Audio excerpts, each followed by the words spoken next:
All right, welcome back, dear viewers. Um, Needed to make a video because I haven't in a while.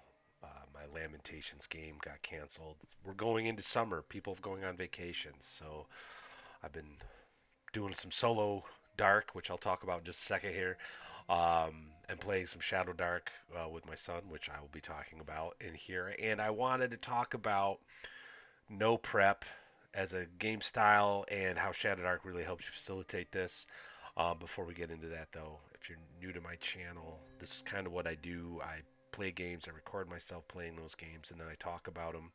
I got nothing against the flip through review, but sometimes I find the how shall we say highly produced big name game actually sucks and you've wasted $60 on it. Um, but meanwhile, this like little pamphlet zine that's maybe like $3-4 on Drive Through RPG is actually awesome. And I want to highlight those games, and I just don't think flip through reviews help you figure out where to send your money. So if that's something you like, please hit like and subscribe, bell icon, yada yada. I got some more stuff coming down the line for this channel. Um, so stay tuned. I also have a blog. Please check that out. There'll be links and stuff down below. All right. So I'm going back to Shadow Dark. I'm starting to fall in love with this system.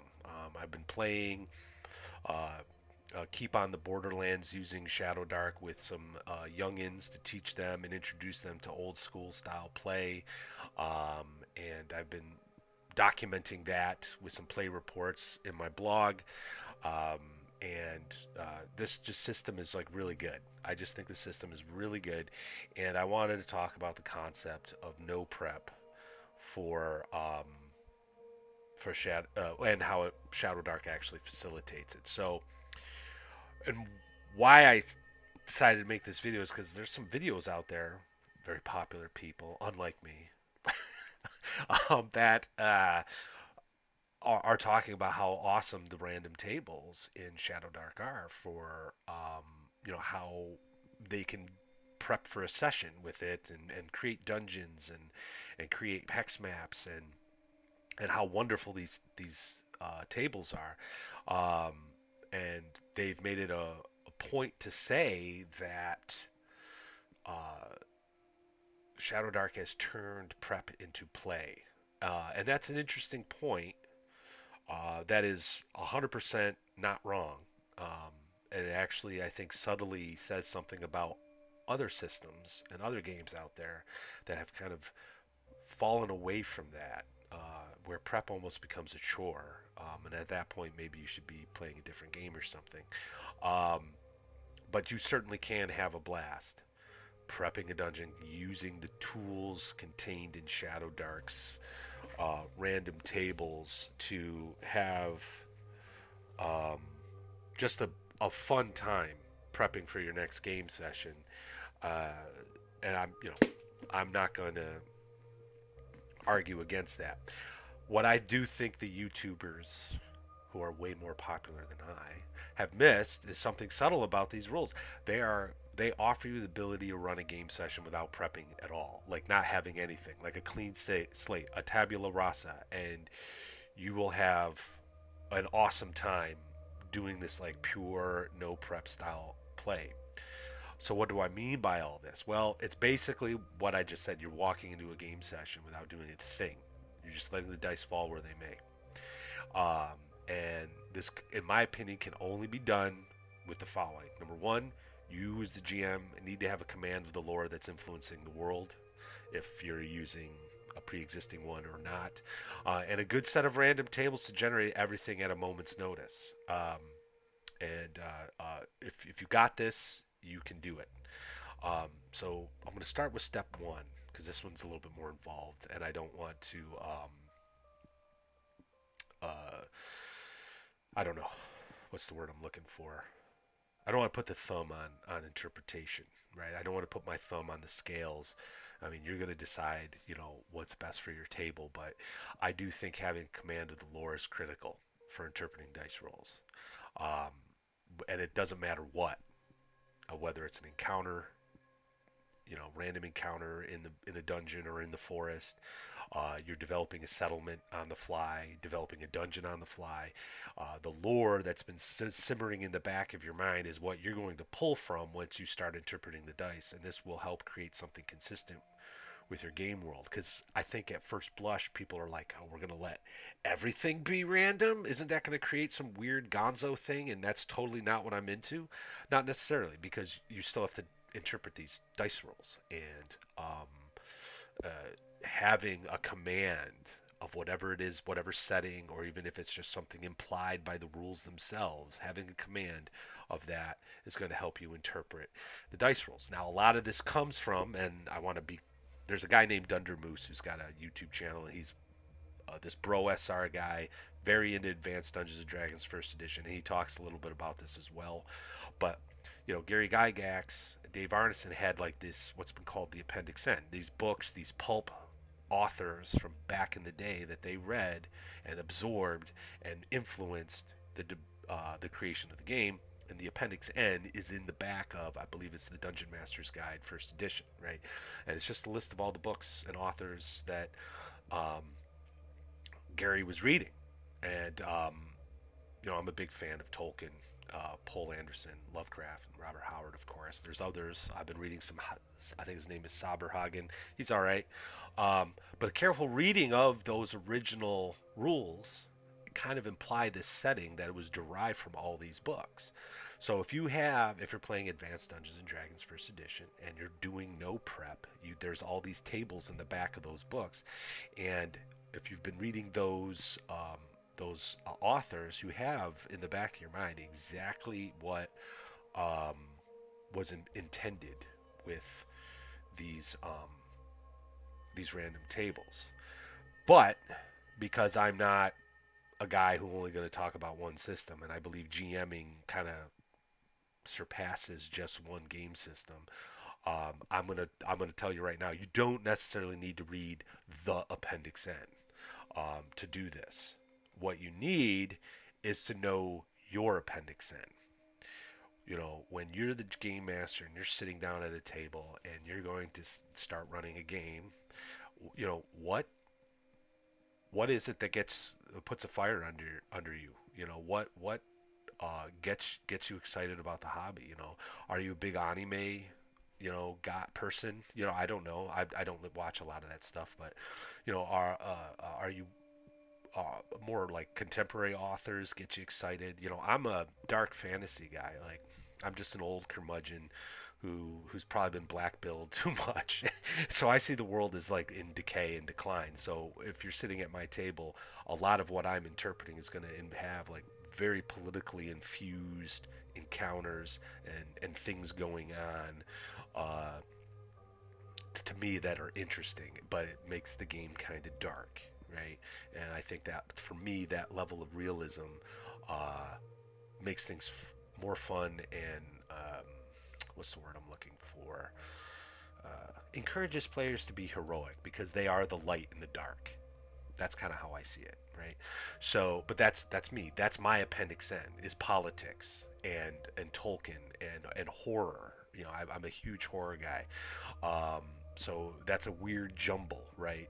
Tolkien, but maybe it makes sense though, right? Interesting. Anyway, so to me, know your Appendix N, know the lore. Like if you're one of those game masters that really likes world building, that's totally fine to have your 15-page backstory for your world and have it in the back of your mind. But don't do the lore dump. No one likes that, right? But have it in the back of your mind so when the players stumble on a random thing, you can pull from your lore to interpret the dice and make it make sense for the game world that you're presenting to the players. I've said this before. The 15-page, 20-page, 30-page world lore is to players as the 15-page backstory is to the game master. Like, no one likes it. So no, I mean, it's great. I'm glad you're enjoying the game. I'm glad you're being creative, but don't do the lore dump. But keep that in the back of your mind while you're interpreting the dice rolls. So step two is having the tables. Now, you will need a lot of tables, in my opinion. You're going to need not just random encounters, but you need settlement generators, a hex map generator, dungeons, NPCs, even if it's just a table of names, so you can quickly rip. Oh, this is Joe Bob, the fishmonger, or whatever. Um, but they need to be detailed enough to give you the basic information necessary to communicate to the players with what they discovered. But the tables, I don't think, should be so complicated that they actually do slow down play or burden you with trying to fit this lore that you have in the back of your mind uh, to interpret the dice rolls. You just need enough to allow you to interpret something consistent as influenced by your appendix N. And then as the players are interacting with this discovery, whatever it is, settlement, a new hex, whatever, you have more tables and procedures to draw from to interpret further, right? And that is everything from the encounter check, surprise, you know, name generating tables, things like that. All of that is right there, and if you understand where to find them in the book, it shouldn't be too complicated or slow the play down. And I think Shadow Dark does a really nice job of this, given the layout of the book. And which leads me to my next point. I don't think all games are made equally in this regard. There are plenty of games out there that just do not do this well at all, or at all, and that's fine. Prep for those games, But the Walking Dead RPG, I'm running that for my in-person gaming crew. It's kind of a no prep type game. I have a video on my thoughts on this game as a whole. It's not my favorite. My players seem to like it. Um, but I don't prep for that. I have a list of the issues that could happen, and I just wait and see what the players do, and then drop stuff and start rolling in X, Y, and Z. First edition Advanced Dungeons and Dragons, the appendices in the back of the DM's guide are extensive and detailed. I mean, I'm wondering like uh, what was going through Gary's mind at times, because I mean they can be pretty detailed, right? But I like Shadow Darks. I think Shadow Darks are just brilliant. They're simple, and the layout makes for a quick, easy reference. I'm going to show you this again. It's all right here on 2 pages for the settlements, right? And then overland hex maps, okay? It's all right there. And then sites, the Shadow Dark dungeon generator, all on 2 pages. Like, put some some post-it notes so you can quick reference. Boom, they're there, and you're off to the races with this no prep style of play. There are a lot of tables in the Shadow Dark book. I would argue that actually it predominates quite a bit. And what's great about them is there's these little extra tables that actually can kind of generate plot hooks and adventure hooks for you, which is what you want when doing no prep. I got to admit, I wasn't a fan of the random encounter tables at first because, to my opinion, they're too specific. I have the same feeling about the encounter tables for the Forbidden Lands, because it was more than just an encounter; it was like an event. And I'm old school. Like, I would just want to roll. Oh, there's 14 orcs. They're 150 feet away, and they got surprise. And they're hostile. I know how to interpret that. Versus 14 orcs who are curious and they don't have surprise. Uh, let's interpret that. I prefer that, but the encounter tables in Shadow Dark, with that level of specificity, I actually think is facilitate no prep play better, because it's giving you something right out of the gate. Like, these are uh, 3 kids in the marketplace trying to pick your pocket. Boom. Like, off you don't need much more than that, right? And then just sort of like, well, what kind of market is it? Again, pulling from your appendix end, are these kids like desperate, like what's been going on, that sort of thing. So I've come around to these encounter tables. I do like them. So I'm gonna start showing you some examples of my awesome artwork.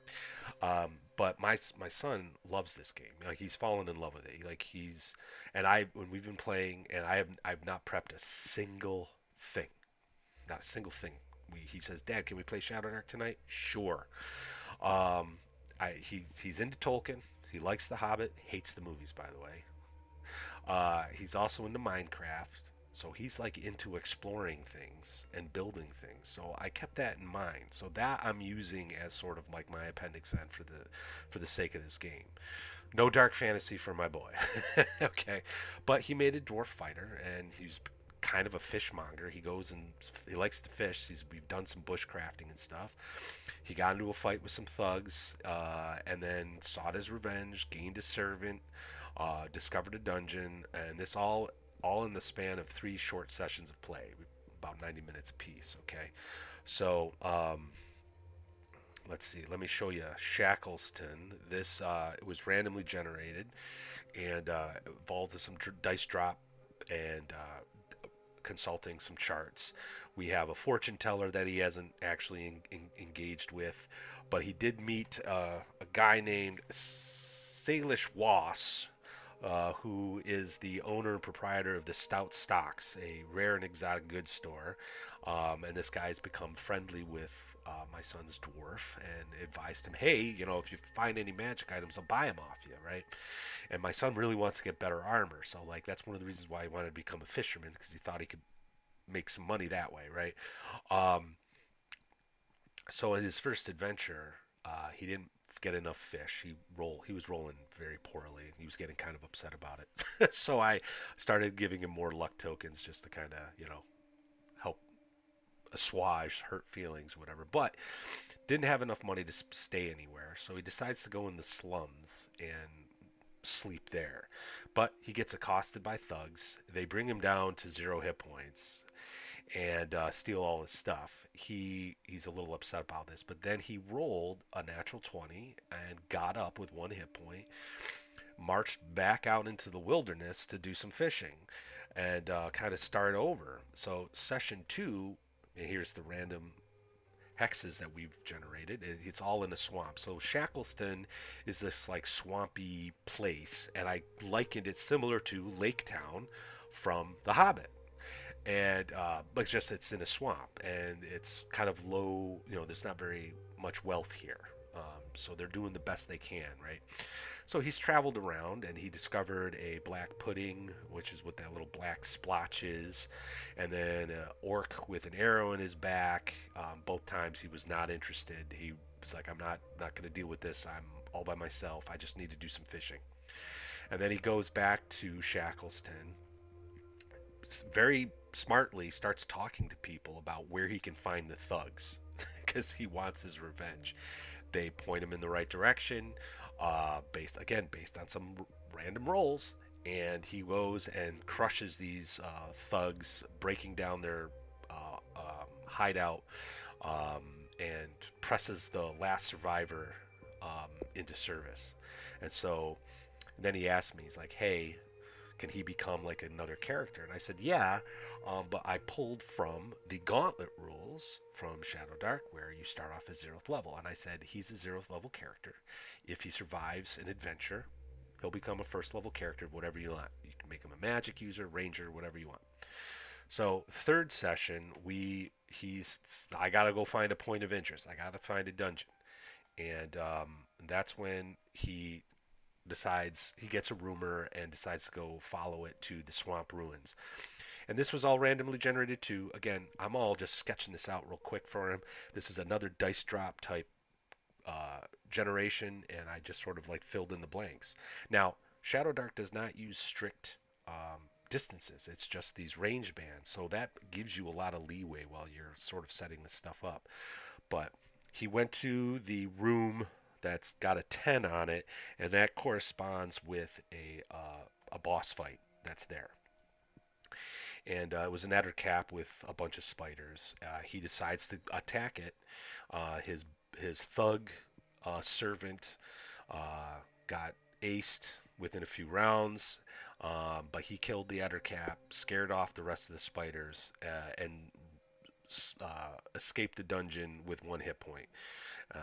But he ended up getting his 100. He sold this magic wand that he found to Salish Was, got 100 gold pieces, and now he's got some chainmail, and he feels accomplished, even though he lost his buddy. But that was all done without any prep on my part. I just used ShadowDark and rolled dice, and it was fun. Like, it was a lot of fun.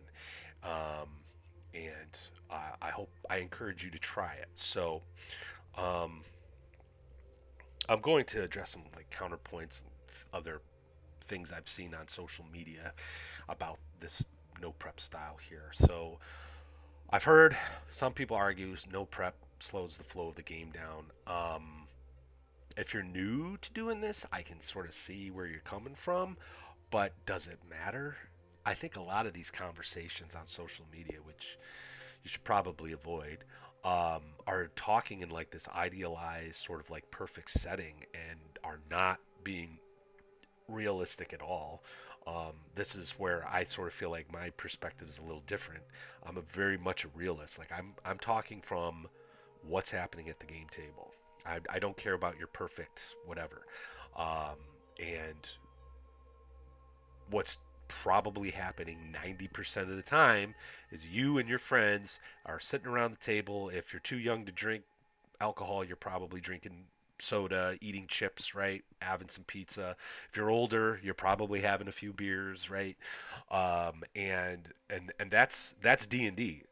Okay, if you listen to my actual plays, we're laughing, joking. We're not getting into acting and blah blah blah. No, because that's not really D&D. That's not really role playing, in my opinion. I mean, you can do that, but nine times out of ten, it's people laughing and having a good time and having this like adventure inside their brain, right? So, does it matter if it slows the game down just a little bit? You're hanging out with your friends, having a good time. Who cares, right? But if that is something that uh, concerns you, Shadow Dark is perfect. Again, it's all on 2 pages, right? And it uses modern techniques of like dice dropping and just consulting charts based on what the numbers say and things like that. It's so quick compared to um, what's in the back of the first edition books. Okay. Um, so I don't really think slowing down the game should be a problem or a concern. Are you railroading your players if you do prep? No, I don't think so. I think some advocates of no prep wrongly conflate being prepared for a session with designing a narrative story game with a beginning and end. I don't know why they do that. It doesn't make any sense. It doesn't logically follow. Um, you're just reviewing your notes. You're not writing a story. You're reviewing your notes. You're making sure you have a dungeon for your players to travel through. You're making sure you have something, for your players. So I don't understand why people say that. But are you a crappy GM if you don't use the tools from ShadowDark in a no prep way? No. No, no, no, no, no, no. I mean, all these other videos that talk about how they use these are absolutely 100% correct. It's fun to design something. I mean, that's why I think a lot of people become GMs. They want to create. They have like this intellectual, creative aspect about their personality, and they're probably like me, grew up with their head in the clouds and in these fantasy worlds, and they want to get it out. That's totally cool. Do what you need to do. However, the improvisational skills are, I think, necessary for a GM, and no prep will definitely test you on that. So maybe try it out. Okay. And as a corollary to that, I don't think you need to have no prep be your default mode of play. I don't think it's a style of play is good in all situations. Um, and it really depends on like the kind of thing that you're doing. So I'm just going to talk a little bit about what I think amount of prep. This could probably be its own video, but if you're an adventure path and type guy or gal, right, where you have like a beginning and an end, and there's, you know, you're probably going to need to do a little bit more prep because your players are going to do things that you're not ready for, and you kind of need to know how to navigate that and sort of guess where they're going to go. But I wouldn't don't kill yourself. Don't spend hours and hours and hours just to prep for a game session. I would encourage you to pick up Tracy Hickman's XDM Extreme Dungeon Mastery. It's got a lot of tools and tricks for that style of play. Um, Sandboxes are more open and focus more on player agency. Thus, perusing your notes from the session before is probably all you need to do. That's all I do for my Lamentations of Elemental Evil game. That's it. All the prep was the design of the map and the modules and the encounter tables. I did all that ahead of time, which was a fun exercise. And then I pressed play, and then it's hands off. What are you guys doing today? And then take notes. Next session, review notes. Okay, what are you guys doing today? And that's been that campaign. I think Mega Dungeons are probably a little bit in between these two. Like, you kind of need to know, okay, they're on level 1 and there's these factions, and kind of go over that and prepare for how the factions are going to, or the monsters are going to react to the players as they're doing stuff. But at the same time, players are going to do whatever it is they're going to do in the Mega Dungeon. So, again, I don't think you need a lot of prep for that. So, and then finally, and then I'm done. But finally, so the Arcane Library released ShadowDark rules for solo play. I'm playing around with it and I'm enjoying it. I'm not much of a solo game type guy, so I'm not going to talk too much about solo gaming. But I am going to say that they are quick and simple, very much like the no prep stuff set up in the main book, and I like them a lot. The only other solo game I really looked at was the Forbidden Lands supplement that they put out. It's got Oracle tables, and that was a little bit more complicated in the sense that there just was a lot to reference, and I just didn't have fun using it. And I liked Forbidden Lands, I want to be clear here, but it kind of turned me off from solo play. ShadowDark has made me like, well, maybe solo play is something to do, and when you use like these no prep table style with ShadowDark, like it's been kind of fun. Like, I have no idea what's going to happen, and I'm just using the oracles to kind of help me interpret how things go, and it's been a lot of fun. And I just want to note Kelsey Dion, the author of all this. I mean, she's got a real knack for distilling things down to its simple core, and then presenting it so it's playable. I wouldn't call ShadowDark rules light, though it is kind of in that start sliding into that sort of direction. But like, if you compare the random encounter tables and the random settlement dungeon tables to the appendices from the first edition of Dungeons and Dragons, I mean, there's a stark difference. And I just think Kelsey's done a fantastic job distilling it down to something just easy, playable, and not at all cumbersome. So another reason why you should pick up ShadowDark if you haven't. I think it's like $59 over at her website, the Arcane Library. So anyway, I hope you found this video useful, exciting, informative, hilarious maybe. I don't know. I like to think I'm funny. Most people think I'm not, but whatever. And yeah, please hit like and subscribe, and there will be more to come. I got some stuff coming down the pike. I'm looking forward to reviewing A Red and Pleasant Land by Zach S. I got another one from Raji shortly after Father's Day at the end of the month, and then I might be doing some live streaming soon. So anyway, put some links down in the description for some other stuff that's related to this. But anyway, Thanks for listening, and I'll catch you around.